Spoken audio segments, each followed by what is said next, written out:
tipo kong negosyo. Ang tipo kong negosyo.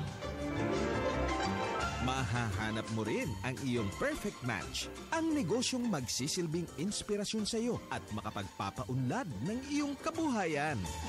Hindi lang door number 1, number 2 at number 3 ang magbubukas para sa iyo dahil samut-saring business ang matutuklasan sa Ang Tipo Kong Negosyo. Kung saan ka pa naghahanap ng business opportunity, sa akin lang. May opportunity ka na. Pwede ba kitang abutin?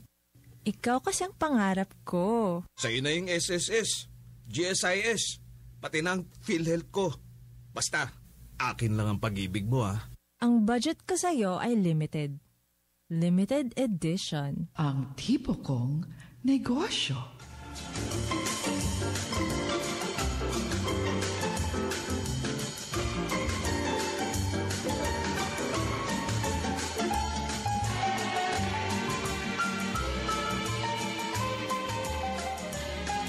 Sina Tess Ramirez at Direktor Thelma Dumpit Murillo sa Ang Tipo Kong Negosyo. Good morning, magandang umaga pa rin ho sa inyong lahat kahit tayo ay inuulan ngayong umaga ng Biyernes, September 19, 2014. Sumasa inyo po ang programang Ang Tipo Kong Negosyo dito sa DZRB, Radyo ng Bayan, na napapakinggan din po sa aming sister station, yan ang DWBR sa FM band. At syempre sa lahat ng Radyo ng Bayan stations nationwide.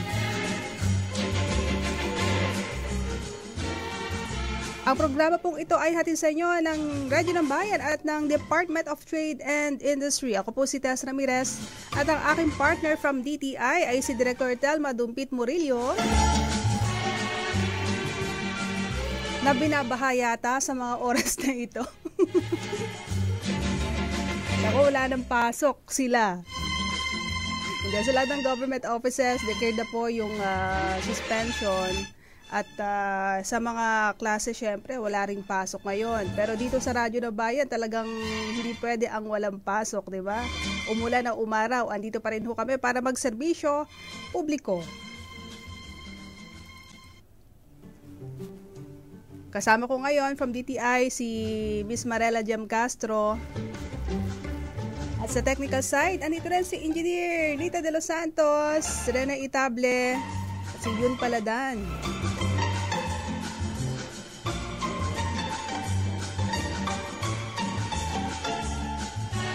Bagamat ang problema ho ngayon ay pagtaas ng tubig dala ng malakas na buhos ng ulan. Ako, alam nyo, kagabi pa ito talagang walang hinto Yung iba mga kababayan natin ang hinihintay nila pagtila ng ulan pero hindi nangyayari, lalo pang lumalakas.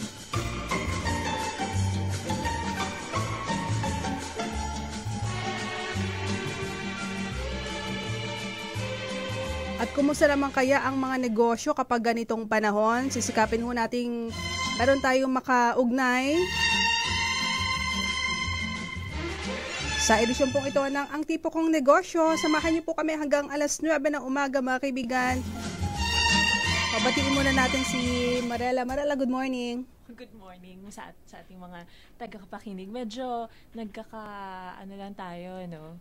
Nagkakaroon ng difficulty dahil nga sa maulang panahon. Pero susubukan natin pa rin konektahan ang lahat ng ating mga makapanayam dapat kayong umaga. Abangan po ninyo, Magbabalik po kami pagkatapos lamang po ng ilang mahalagang paalala.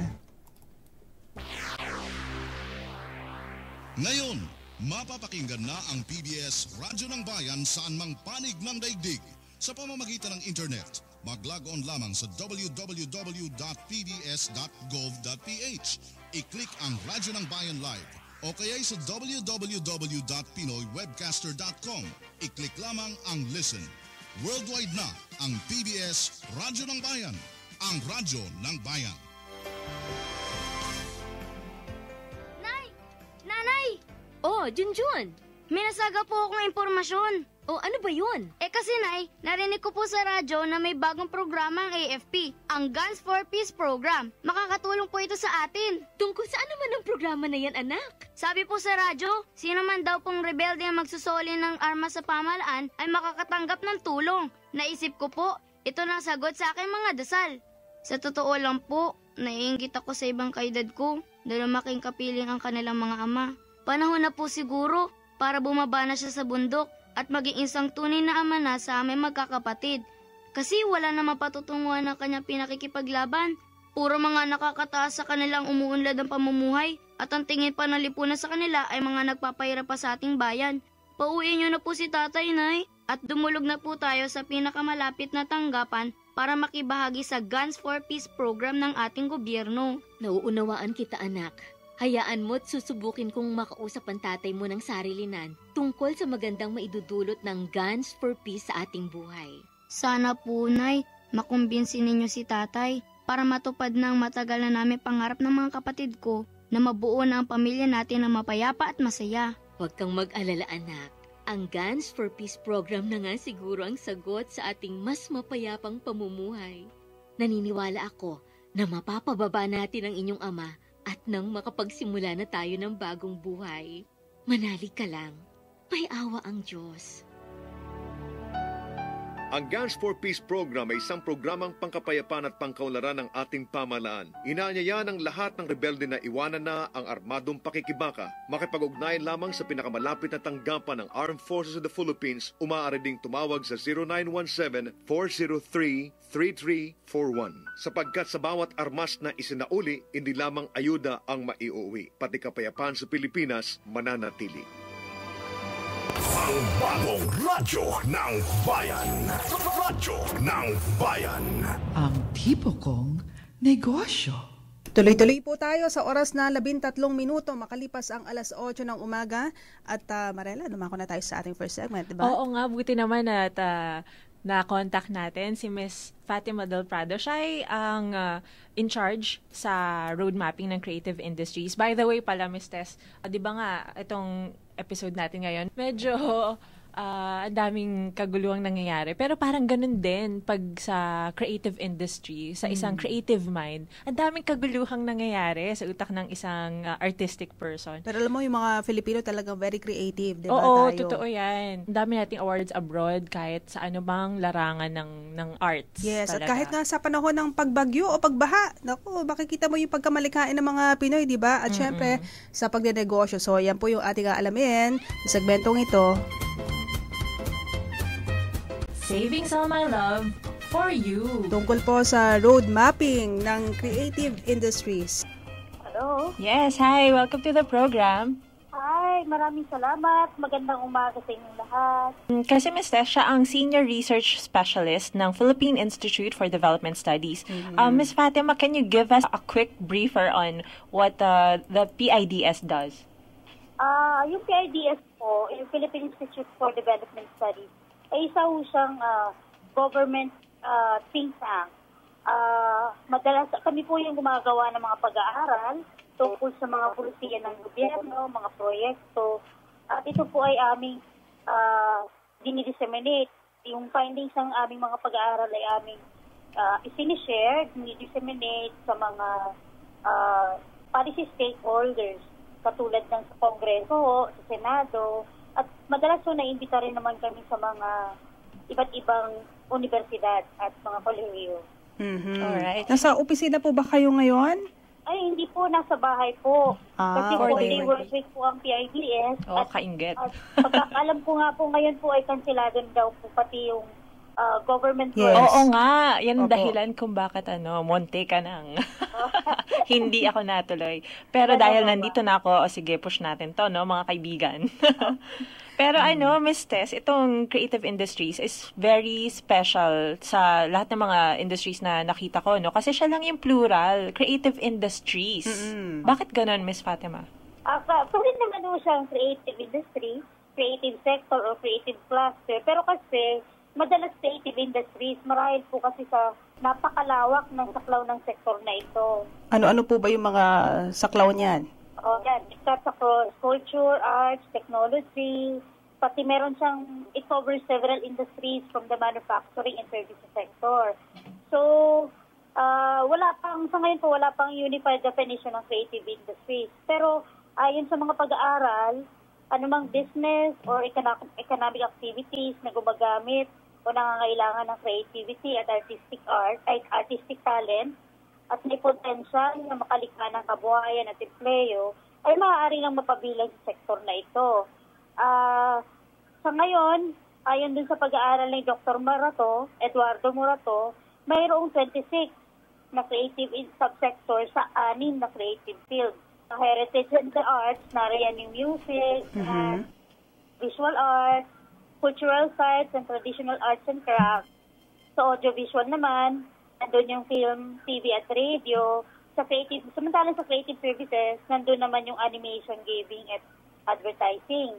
Pero, kung ang pagbabatayan naman natin ay ang definition ng WIPO, yung World Intellectual Property Office, yung four creative industries nila ay merong siyam na industries. Nandun yung advertising, film and video, music, performing arts, software, visual and graphic arts, mga ganun. And several others.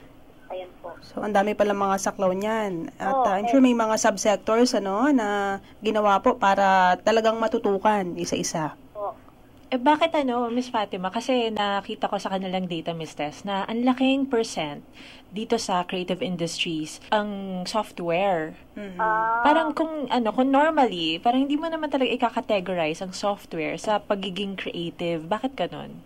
Software and databases. Kasama kasi dito, din yun sa definition ng WIPO, kasama mo dyan yung mga data processing, even pati yung sa ng animation, mga ganyan, content industries. Pero medyo broad yung definition nila sa WIPO kasi it involves na daw yung creativity from the part of the data processor. So, medyo malawak siya. Kaya nga po, sana yung bagong kakatayong Design Council of the Philippines, sana sila mismo yung gumawa ng specificong definition o saklaw ng kung ano ba dapat sa case ng Pilipinas, ng ating bansa, kung paano natin i-define yung creative sector.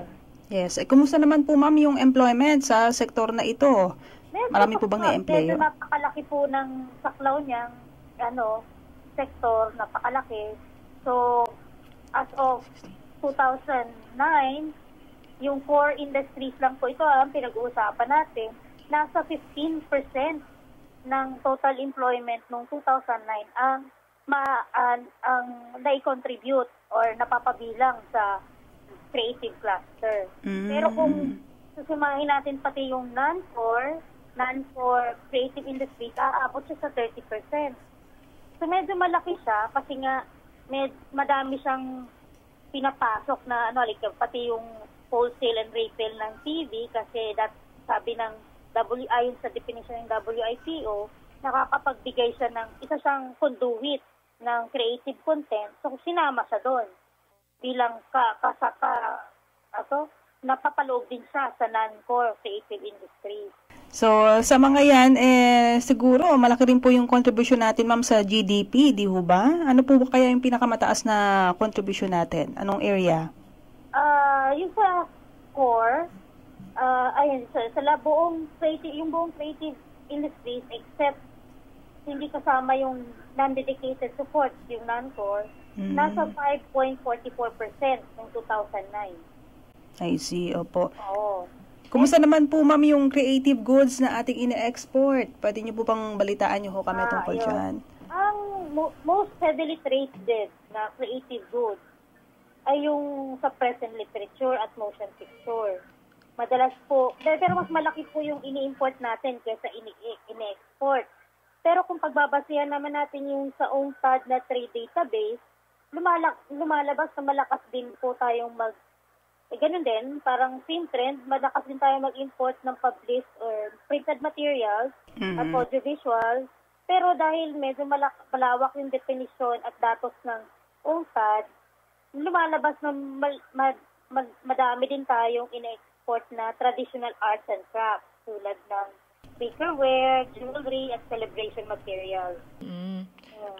Net ano ba tayo? Net exporter? Net importer. Net importer. Ano yung pinakamalaking creative goods na ini-import natin? Yun nga, present literature, saka motion picture and video. Pelikula. Oo. Hilig kasi natin sa di ba? Sa mga ganung bagay. At obvious naman, di ba? Yung mga pinapalabas sa cinemas, import yun. Oo. Kaya kailangan, pag igihan natin, supportahan natin yung ating movie industry. Oo, kung tutuusin, kaya natin silang tapatan, ano? Oo, pwede. Pero sa ngayon, it's a good thing. According to reports, nag-export tayo ng mga telenovela. Yung mga soap operas natin. In-export natin yon. Pero wala pa tayo yung syndication. Datos. Pero meron ng mga reports na pinapalabas ito sa iba't ibang bansa. Halimbawa, sa Malaysia, ibang parts ng Africa. Ganon. Africa? Telenovela natin pinapalabas sa Africa? Oo. Ang taray. Yung soap ni Jericho Rosales. Anong pangalan nun? Ay, sorry, yung dati pa yata yun eh. Wala kasi kaming TV eh. Ayun po. Pero unfortunately wala akong makuha pang matibay na datos. So, gusto ko nga sanang manghingi na sa ABS-CBN kung paano ba yung estimate nila doon. Pero wala pa tayong official data on that eh. Alright. Yung gano'ng kalaki, di ba, yung creative sector, lahat yan, lahat ng subsectors under the creative industry ay copyrighted, supposedly. I mean, protected siya ng copyright. Yeah. Oo. So, gano'ng kalaki? Kasi of course, hindi naman lahat ng copyrighted works ay creative. So, gano'ng kalaki ang creative sector sa loob ng the whole of the copyrighted works? Yung tinuturing nilang core, yun na yung talagang creative. Pero kasama nga doon yung software and databases. So, lumalabas na ang ang contribution niya sa GDP ay umaabot noong 2009 umaabot siya ng nasa 3.39 or 3.4% ng GDP noong 2009. Tapos sa in terms of employment, nasa lumalabas na nasa 15% noong 2009. Pero nabanggit niyo yung database. Meron din akong na basa sa data niyo na UN Creative Economy Online Database. Ano po 'yun? Yun. Kasi yung UN, meron na siyang sa ngayon po, siya yung medyo merong malawak na datos on creative industries. Kaya nagko-collecta. Meron siya ngayong sa lahat ng buko doon sa WIPO, meron yung UNCTAD yung may pinakamalawak na collection ng datos, online data, at available to sa kanilang website, na medyo meron pa ng series. Simula ng 2008, meron na silang 2009 at meron silang 2010. Meron kang, pwede mo nang makikita mo na yung trend sa 3 taon na yon. Saka sila yung unang nag-publish nung 2008 Creative Economy. So, ayun, okay. Ma'am, ang balita po namin, plano nyo na magkaroon ng branding sa creative products. Meron po ba kayong naisip na brand names? Maganda nga po na magkaroon talaga ng country branding. Pero po ito ay saklaw na po ito ng Design Council of the Philippines. Umaasa po kami na sila po ay makakapag-desisyon na agad-agad kung ano ba magiging official na definition at saklaw ng creative industry, at higit sa lahat kung ano po ang magiging brand, country brand natin. Kasi yun po yung kailangan. Parang kaparehas po ng sa tourism, di ba? Meron silang it's more fun in the Philippines campaign. Yes. Oo. We're hoping na may kakaroon din ng similar campaign for creative industry. Oo, kasi nakita natin kung gaano siya ka-powerful, di ba? Yun ngang parang billboard sa London, na More Fun in the Philippines. Di ba? Naging viral yun for a while. Oo nga. And how much more kung magyayari to sa creative industries, no? Oo nga. Ang daming subsectors na matutulungan. Karoon na kaagad ng ganung initiative. Sa ginagawang road mapping, di ba, ng creative industry. Sana on time tayo pagdating dyan. Oo. Pero kasi nga, medyo sana maintindihan natin, napakalaki kasi ng sektor. Medyo mahirap din siyang, ipunin agad-agad o i-immobilize. Pero I have to thank the BOI, yung DTI, yung Department of Trade and Industries at the Board of Investment. Talagang masigasig sa pag-mobilize ng sektor na ito. Nax, so applause sa Board of Investments. Kabuilding namin sila. Mabuhay ang mga office mates ko. Oo. Ayun to, what is PSI or talagang napakasigasig. Lalo na nung sina Miss Eris Sagatan, si Paul Taho, at si Paul, oo. Kasi under niya yung creative. Last question na po dahil magbusin na tayo ng oras. Bakit kailangan pang lumikha ng bagong department na mamamahala sa creative industries? Kasi diba meron na tayong CCP, NCCA, hindi pa ba sapat yung mga ahensya yun? Malaki yung naitutulong ng NCCA at CCP. Pero sa aming pakikipagpanayam doon sa mga sinatawan ng sektor, na-acknowledge nila, pati yung NCCA at CCP, sila mismo nagsasabi din na kailangan nila ng mas ma-elevate o magkaroon ng representation sa cabinet. Kaya gusto sana nila merong isang departamento na tututok at mga ngasiwa sa pangangailangan ng sektor na ito. Remember dati merong DEX, di ba? Yung DepEd ay DEX, Department of Education, Culture and Sports. Ganun din sana yung nais nila na magkaroon ng separate department, cabinet level na representation patungkol dito sa culture at creative industry. Oo. Alright. Marami pong salamat sa inyong oras ngayong umaga. Thank you din po at ingat po kayo lahat. Okay, ingat po kayo, ma'am. Opo, si Miss Fatima Del Prado, mga kaibigan, siya po ang Senior Research Specialist mula sa Philippine Institute for Development Studies. Nagkatid sa atin ng 29 na minuto makalipas ang alas 8. Magbabalik pa po ang programang Ang Tipo Kong Negosyo.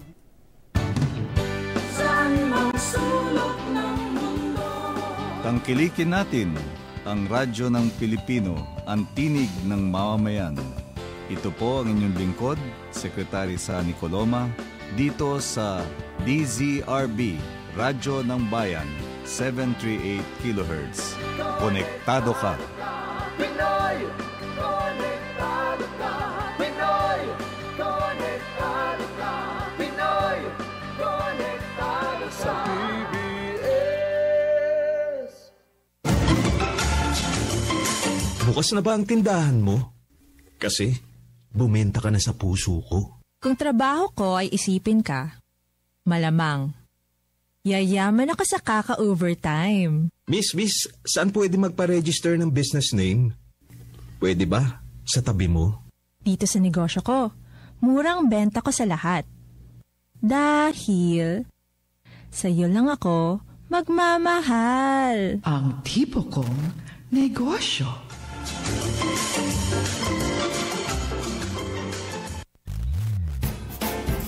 NBSB, no business since birth.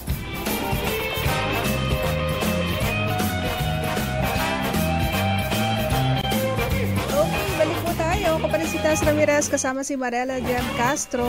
Yes, isang maulang umaga sa inyong lahat. Sana po ay kayo ay safe at mag-ingat sa bahad na kung meron kayong mga sugat sa paa, mga dadaanan nyo. Huwag munang lumusong. Oo. At maaari. Pero yung iba, kahit hanggang sa bahay, inaabot ng bahay. So wala kang choice. Sana lang meron silang second floor o mapag-aakit ng pang mas mataas na area. Anyway, meron na tayong 31 minutes after 8. At ngayon, sino yung ating kakausapin, Marela? Ano to isa sa mga creative na individual ng ating ng bansa. Isa siya namamahala sa isang anti-art school. Anti-art? Oo, 'di ba? Parang ano ba to? Pagprotesta ba to sa art? Tanungin natin si Ms. Life Dawn Balibalos, ang branch director ng Dr. Sketchy's Anti-Art School Philippines. Good morning, Life. Hello, good morning. Hi. Good Very morning sunshiny ang iyong boses ngayon, kahit maulan ng Oo nga, kahit umuulan, no? Dapat happy na lang. Tama. Yes, at ma'am, yung inyong name ay very creative din, unique. Thank Dawn you. Balibalos, nako, ayun. Paano na itatag itong Dr. Sketchy's Anti-Art School? At ano siya exactly? Bakit siya anti-art school? Actually, yung Dr. Sketchy's, it started in New York. Tinayo siya ni Molly Crabapple noong 2005. Tinawag lang nila siyang anti-art school kasi mga art school dropouts sila noong time na yon. It's more of an art movement more than anything. Kasi parang, since art students sila, na-realize nila noon na parang nagiging boring na yung typical sketch sessions na, di ba, white room, white light, kadalasan, nude lang yung model, nandun sa gitna, walang interaction between the artists. Nabobore na sila sa sa nudity. Parang sobrang, di ba, parang medyo nagiging plain na nga lang. I mean, maganda ang nudity kasi, yun nga, ang katawan ng tao, isa siya sa pinakamagandang klaseng art form, pero parang they wanted to give it a twist. How did they twist it? Medyo pretzel-y. Ginawa nila siyang medyo alternative art movement. So, naging medyo burlesque na yung mga sessions. Wow, burlesque. Nag-invite sila ng iba-ibang klaseng performers. Ilan na po, ma'am, yung mga members dyan? Naku, marami na po siya around the world. Yung Dr. Sketchy's Anti-Art School Philippines naman po, nag-start siya noong 2011. Dinala siya dito ni Miss Tessa Camro. Siya yung original na branch director kasi naka-attend siya ng isang Dr. Sketchy session sa Vancouver noon. So talaga naintay siya, tuwan-tuwa siya. Sabi niya, sige, dadalhin ko sa Philippines to. So, dahil wala pa po. Hindi kayo talaga anti-art. Art school lang. Anti-art school lang. It was just a play on words kasi nga, nung time na ginawa siya ni na Molly Crabapple, mga art school dropouts po sila. So, ano yung mga rules na binibreak nyo from the art school tradition? Usually, in our sessions, meron kaming tinatawag na games, drinks, and drawing. Parang yun po yung pinaka-three pillars ni Dr. Sketchy's. So, yun nga, instead of just, getting a model who is not interacting with the crowd, we usually get performers. So, gumagalaw? Oo, minsan. Meron kaming time na nagkaroon kami ng pole dancer for one of our sketch sessions. Di ba nahihirapan yung mga, nagdo-drawing kasi magalaw yung, malikot? Hindi naman po. Kasi syempre meron din namang time na they're actually holding the pose. So, nag-arrange to from 5 minutes to 30 minutes na hinahold nila yung pose. Minsan naman may mga sessions din like the one we had with Carlos Saldran, and then the model was really moving kasi what he wanted the artist naman to capture was the emotion during the session. So, iba-iba po talaga. Parang impressionistic. Pero hindi naman siguro mga bad art students yung nagpupunta sa inyo. Hindi po. Ang dami nga pong magagaling. Oo. Sa panahon na ganito, umuulan, mas marami po ba yung nagpapa-sketch? At marami rin po ba yung nagpa-participate dyan sa sketching sessions? Marami naman po. Parang per session, we get an average of 20 students. 20 art monkeys, to be correct. Art monkeys? Bakit art monkeys yung tawag niyo sa kanila? Actually, yun po yung term na kinoin ng founders kasi parang they thought about it yung one time na gumagawa sila ng isang project nila sa Madagascar Institute. So sabi nila, why not we call na lang yung mga attendees natin na art monkeys. Ngayon, walang pasok. Baka dumiretso silang lahat dyan. Wala naman po kaming session ngayon. Nakakatakot na magdagsa. Walang pasok sa anti-art school, Opo. We have a session naman po kasi at least once a month. Once a month lang? Ba't ang dalang? Well, kasi we're still trying to build a core group of people who are attending, ganyan. Tsaka parang mas madali din po kasi kung once a month kasi marami kaming attendees, marami kaming art monkeys na students. So, syempre, siguro pinag-iipunan pa ng allowance for, the session fee and what have you. Pero pwede bang pumunta, kunyari, hindi ka naman talaga marunong mag-drawing, gusto mo lang itry mag-drawing? Pwede. Judgmental ba kayo? Hindi. Grabe naman. Parang ayaw pangit. Wala. Walang as in ganon? lahat. Oo, wala po. As in, tas iba-ibang klase pa ng art mediums yung gamit. Kahit anong gusto mong gamitin, okay lang. Ayun. Paano nyo po, hinihikayat yung ibang mga medyo nahihiya pa, di ba? Kasi, hindi karaniwang bagay ito, no? Maghuhubad talaga sila. Paano ho yung proseso na ginagawa kapag gano'n? Lalo na first time ng i-sketch. Pero actually, parang dito, di ba, live, parang meron siyang, imbis na totally nude, may suot na sila dito kasi costume. May mga themes po kami per session. So, parang iba-iba po talaga siya. Nagkaroon na nga rin po kami ng Maleficent na theme, nagkaroon kami ng medyo pole dancer, nagkaroon kami ng medyo mermaid, iba-iba po siya per session. So, laging may theme, may character. Laging may theme, may characters. Ayun, tapos kahit yung Dr. Sketchy's crew, nagko-costume din kami para mas masaya. Saya. Pag Halloween naman po, ini-invite namin yung mga art monkeys na pumunta ng session na naka-costume din para mas masaya. Hindi ba nagkakamali yung mga participants na parang, hindi po siya yung model natin. Siya po yung isa sa mga crew. Hindi naman po. Okay lang din. Kasi meron din, naka-experience din po kami ng mga art monkeys na yung skinetch talaga, yung crew members, hindi yung actual model. Pero masaya din. Nakakatuwa lang po. At dun sa mga interested na maging, magpa-sketch or maging model ng mga art monkeys na yan, baka isipin po nila, siguro binabayaran, kaya ganun, marami yung nahihikayat. Meron po bang pay sa mga nagmo-model po? Opo. Bali, yun nga po yung, dun po mostly napupunta yung kinikita per session. It's really mostly for the TF of the models. Oo, kasi parang passion project po namin to. The entire Dr. Sketchy's crew, iba-iba po yung background namin. Pero lahat kami may mga kanya-kanyang day job, pero lahat po kasi lover of the arts. So, lahat din kami na-experience namin when we were in school na parang kung gusto namin mag-sketch ng model, ang hirap-hirap din po mag-set up ng ganong event, di po ba? Lalo na estudyante ka, ang hirap kumuha ng contacts na model, sino ba ipapapost mo. So, parang kami po, yung ginagawa namin ngayon, passion project siya na we're allowing these kids, we're giving them the opportunity to be able to have a sketch session na ganun po, mas madali siya. Magkano naman, ma'am, yung ibinabayad sa kanila? Typically po, 300 yung door entrance namin. Yung per participant? Opo. Meron po bang age limit? We're, sana 18 and above.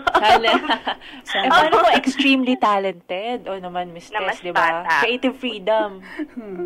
Na mas bata po, we're trying kasi na 18 and above lang. Pero pag may mas bata, ang ginagawa lang po namin sa isang section po para mabantayan namin kasi games, drinks, and drawing, di ba? Baka mamaya.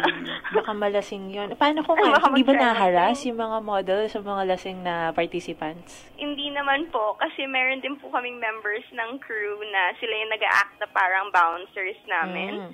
Tsaka so far naman po, yung mga art monkeys namin, they're very nice. Wala namang nag-try mga harmless naman sila. Or ba-makeup, ganyan. Wala naman. That's wala good, naman po.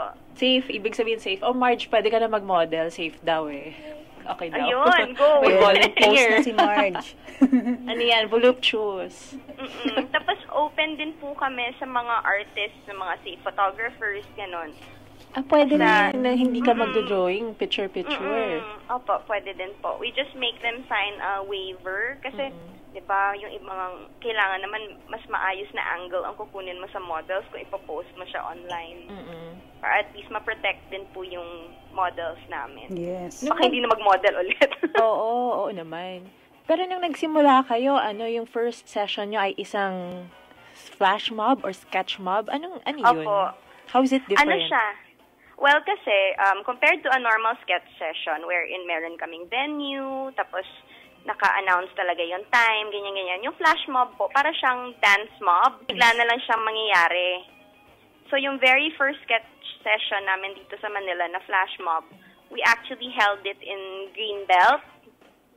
Tapos, para ang nangyari, sinabi lang namin sa mga gustong umattend na, okay, be at this place, at this time. Surprise. Tapos, nagulat, parang gano'n. Nagulat na lang sila na nag-start na yung sketch session. Bakit siya parang illegal daw? Kasi technically po, hindi talaga siya yung isang venue lang. So, it's out in the open as compared to a normal sketch sesh. Pero hindi naman parang medyo masela ng kanilang mga kasuotan. Hindi naman po. Siyempre, pag nasa labas, open. kailangan. Oo, medyo PG-13. Gano'n. Ayun, okay. Ayan, at dun sa mga interesado, ano po yung inyong mensahe para sa kanila, ma'am? To those people who are interested to try Dr. Sketchy's Anti-Art School session, please add us up on Facebook. Nasa Facebook po kami, Dr. Sketchy's Philippines. Or nasa Instagram din kami, Dr. Sketchy PH or Twitter. And then send us a message and then we'll let you know when our next session will be. Ayan, exciting yan, Miss Tess. Lalo na ngayong maulan. Sarap magpaka-artist, ganyan. Yes. Oo, true. Ma'am, maraming salamat for your time dito sa programang Ang Tipo Kong Negosyo. Thank you din po. Thank you so much. Okay, good luck po and more Have power. a nice day. Yes, ayan po mga kaibigan, ang branch director ng Dr. Sketchy's Anti-Art School Philippines, si Miss Life Dawn Balibalos. Meron na tayong 43 minuto makalipas ang alas 8 ng umaga. Magbabalik pa po ang programang Ang Tipo Kong Negosyo. Ayan po na mga paalala. Saan mang sulok ng mundo, Tangkilikin natin ang radyo ng Pilipino, ang tinig ng mamamayan. Ito po ang inyong lingkod, Secretary Sunny Coloma, dito sa DZRB, Radyo ng Bayan, 738 kHz. Konektado ka! Pinoy, konektado ka. Pinoy, konektado ka. Pinoy, konektado sa PBS. Ngayon, mapapakinggan na ang PBS Radyo ng Bayan saan mang panig ng daigdig. Sa pamamagitan ng internet, mag-log on lamang sa www.pbs.gov.ph. I-click ang Radyo ng Bayan Live o kaya sa www.pinoywebcaster.com. I-click lamang ang Listen. Worldwide na ang PBS Radyo ng Bayan, ang Radyo ng Bayan. Ang Tipo Kong Negosyo. Maging produkto ka man. Alright, sa pagpapatuloy natin, isa namang fashion designer yung ating makakausap. Di ba, Marels? Oo, ano siya, bigatin, mga kaibigan. He's known for making Lady Gaga's muscle dress. Kung naalala niyo yung MTV ni Lady Gaga na Marry the Night. Tapos, pero before that, nagkaroon na siya ng name. Na-establish na niya yung sarili niya sa art world. Nag-exhibit na siya sa Singapore Biennale ng 2008 at sa Fukuoka Asian Art Triennale ng 2009. Kausapin natin si Mr. Leroy New. Good morning, Leroy. Hi, hello. Good morning. Hi. Good morning. Buti naman at nakasama ka namin ngayong maulan at sarap matulog, ano? Oo nga.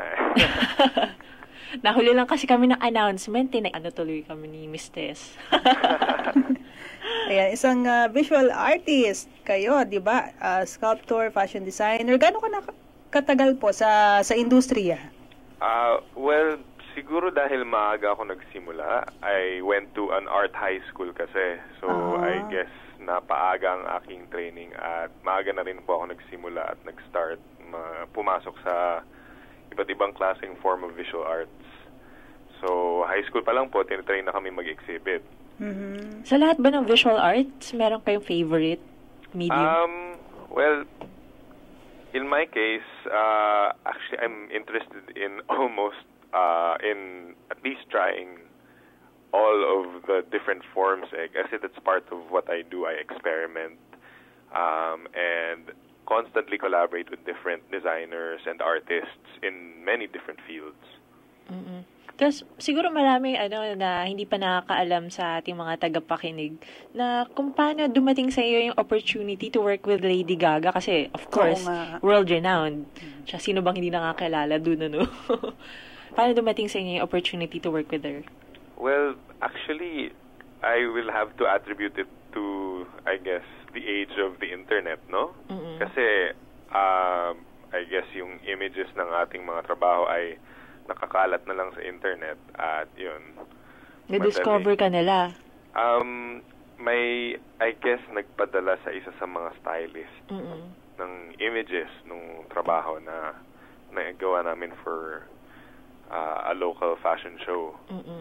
At I guess may team siya of stylists who actually constantly look for pieces for her to wear sa dami na at sa fast pace ng kanyang pagpapalit-palit ng itsura siguro. So, yun. Kasi very experimental siya, no? Yes. At gusto niyang humiwalay sa image ni Madonna. Oo. Pero congratulations sapagkat nakuha niyo pa rin siya, 'di ba? Talagang saludo kami sa inyo. At ang dami niyong ginagawa, sculptor, imagine, visual artist, fashion designer. Paano niyo nami-mix-mix yung oras niyan? Talagang time management yung ginagawa po ninyo? Ay, isa pong malaking factor po yun sa trabaho ko. Kasi kasama po sa aking trabaho ay yun nga pagpalipat-lipat ng fields of visual arts kasi I guess yun na yung inclination ko talaga, yun na yung direction na gusto kong puntahan din. Para sa akin kasi hindi nagmamatter kung paano nagma-manifest yung yung design sensibility ko. Ang importante niyan, yan yung talagang personal choice niyo, walang pumilit sa inyo o nagdikta kung ano yung dapat yung kunin, di ba? Wala. Dapat na talaga nanggagaling sa iyo. That's right. Ano po yung hinahanap niyo sa isang project? Well, kailangan interesado ako sa vision. Yung vision, sa design problem din at sa I guess yung konteksto din ng ng trabaho. At may room for me to explore my craft din.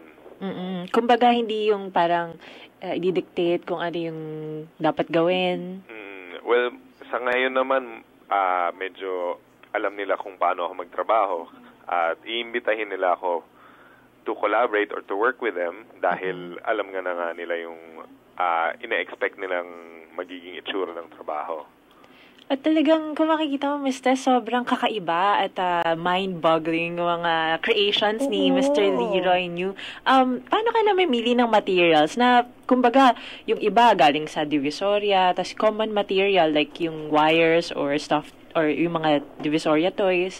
Paano mo sila pinipili na para dito sa particular project? Actually, kasama po yan sa pagiging artist dito sa Pilipinas Kasi nung nagsimula ako, syempre, walang available masyadong resources. So, I had to be creative and resourceful in terms of the works that I did, no? So, I had to respond and use what was available.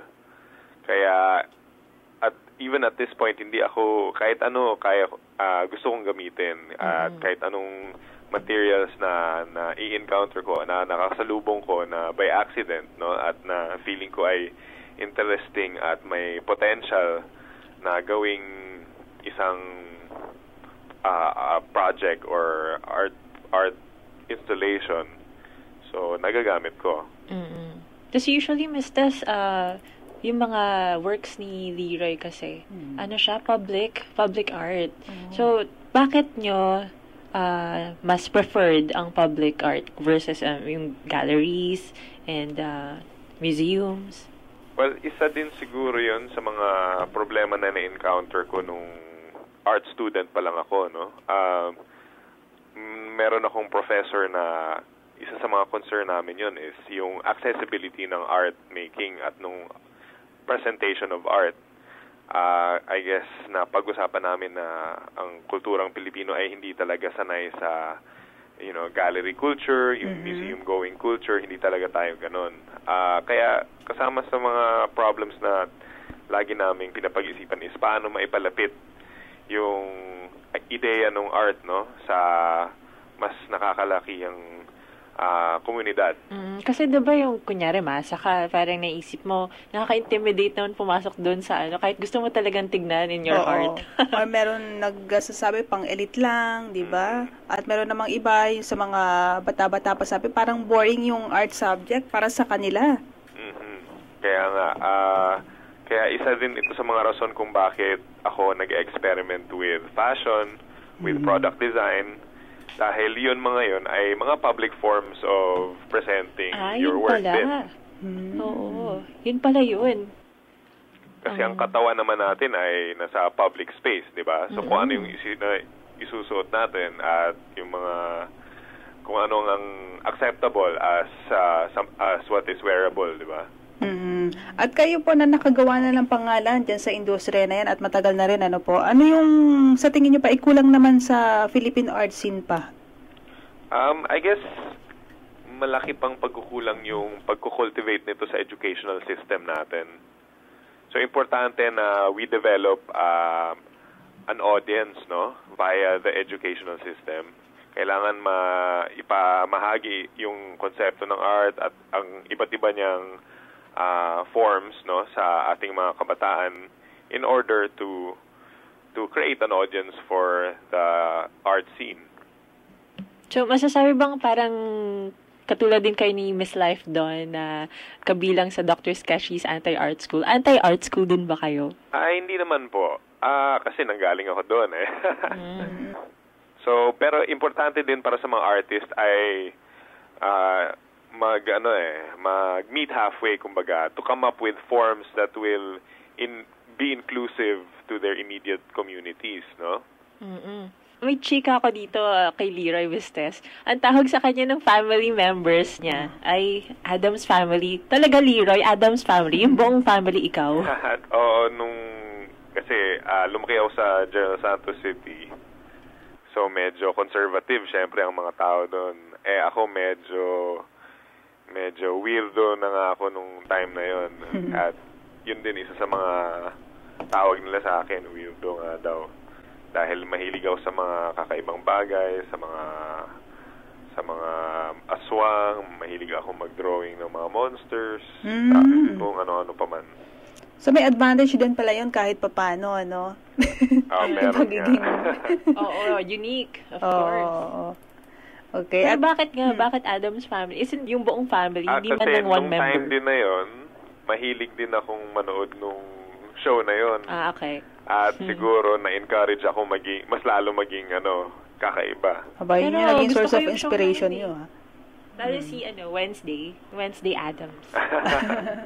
Ayan, okay. At yung mensahe nyo sa mga estudyante, walang pasok yung marami ngayon, di ba? Dahil sa bagyo, mga pagbaha. Ano yung inyong mensahe sa kanila?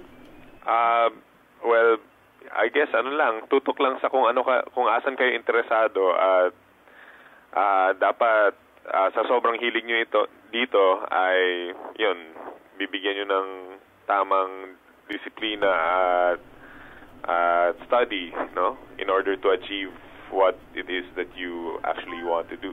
Ganon.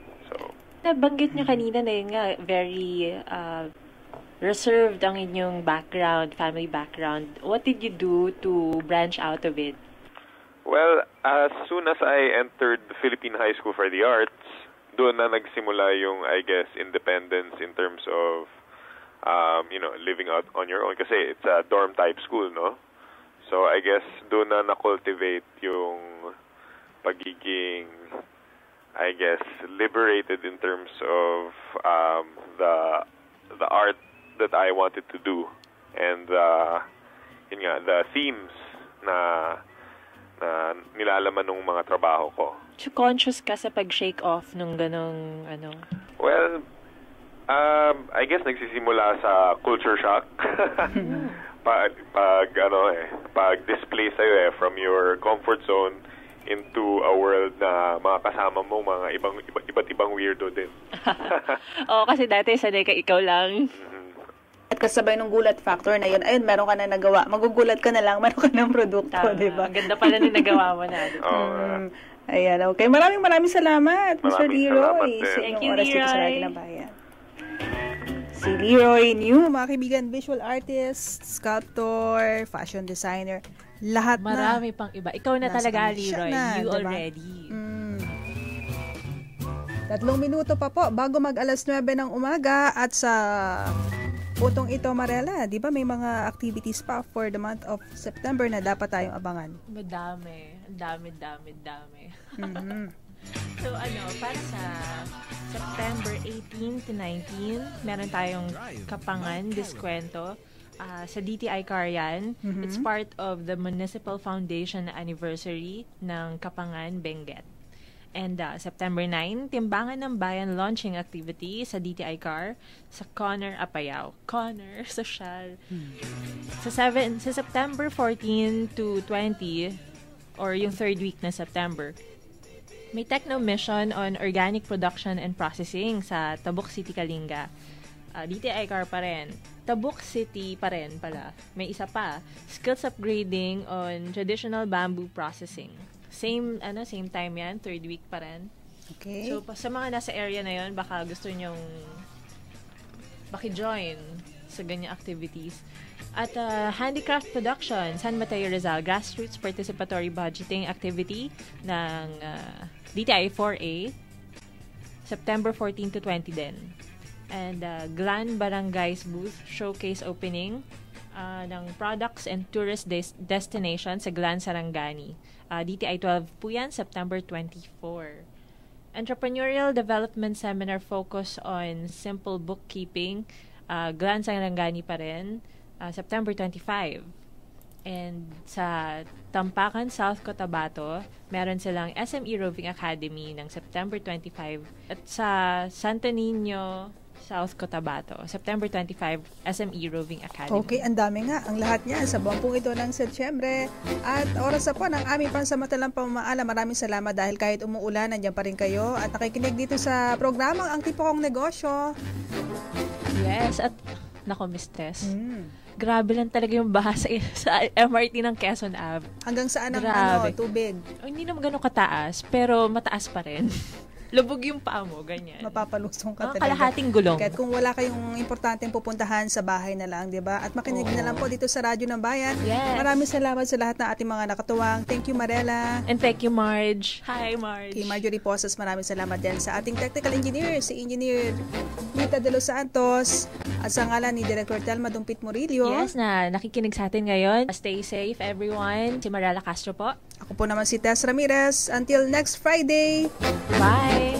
Bye. Oras ako dyan. Alas 9 ng umaga. Radyo ng Bayan Network. Balita. Kalipunan ng mga balita sa loob